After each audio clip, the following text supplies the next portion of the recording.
তোমালোকৰ আইডেন্টিটি, তোমালোকৰ চিনাকি, তোমালোকৰ স্বীকৃতি যিখিনি আছে তোমালোকে বৰ সযতনে সজাব লাগিব। সেইটো কণ্ট্ৰল আন কাকোৱে দিব নালাগে, কিয়নো তোমালোকে যদি নিজৰ স্বীকৃতি, নিজৰ আইডেন্টিটিটো বেলেগৰ ওচৰত অৰ্পণ কৰা, তেনেহ'লে সদায় আজীৱন তোমালোকে নিজৰ জীৱনটো বেলেগৰ দ্বাৰা পৰিচালিত হোৱা দেখিবলৈ পাবা। আৰু সেইবাবে কণ্ট্ৰল যিটো আছে, চবেই কয়, মা দেউতাহঁতেও কয় কণ্ট্ৰল কৰিব লাগে। কি বস্তুটো আচলতে হয় কি এইটো হৈছে কি জানানে? আমাৰ ব্ৰেইনটোত যেতিয়া মাদক দ্ৰব্য সেৱন কৰা যায় তেতিয়া কিছুমান হৰম'নছ ৰিলিজ হয়, যেনেকৈ ডোপামিন। শুনিছানে তোমালোকে? আজিকালিতো ডোপামিনটো তোমালোকে শুনিছাই নিশ্চয়, ছ'চিয়েল মিডিয়া চাৰ্চ কৰিলে পাবা।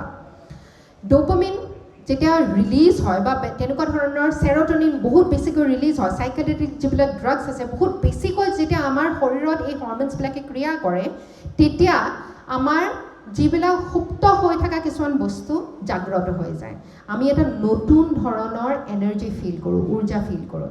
সেইটোক নুই কৰিব নোৱাৰি যে তেনেকুৱা এটা ফিল নোহোৱা নহয়। কিন্তু সেই যে তোমালোকে ড্ৰাগটো ল'লা, প্ৰথমবাৰ ল'লা, দ্বিতীয়বাৰ ল'লা, তৃতীয়বাৰ তোমালোকে এডিক্টেড হৈ যাবা।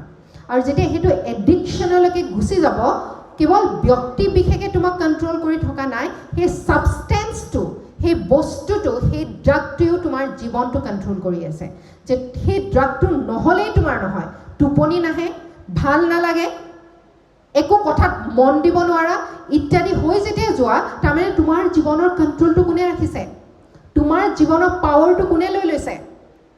বেলেগে লৈ লৈছে। পাৱাৰ মানে হৈছে কণ্ট্ৰল।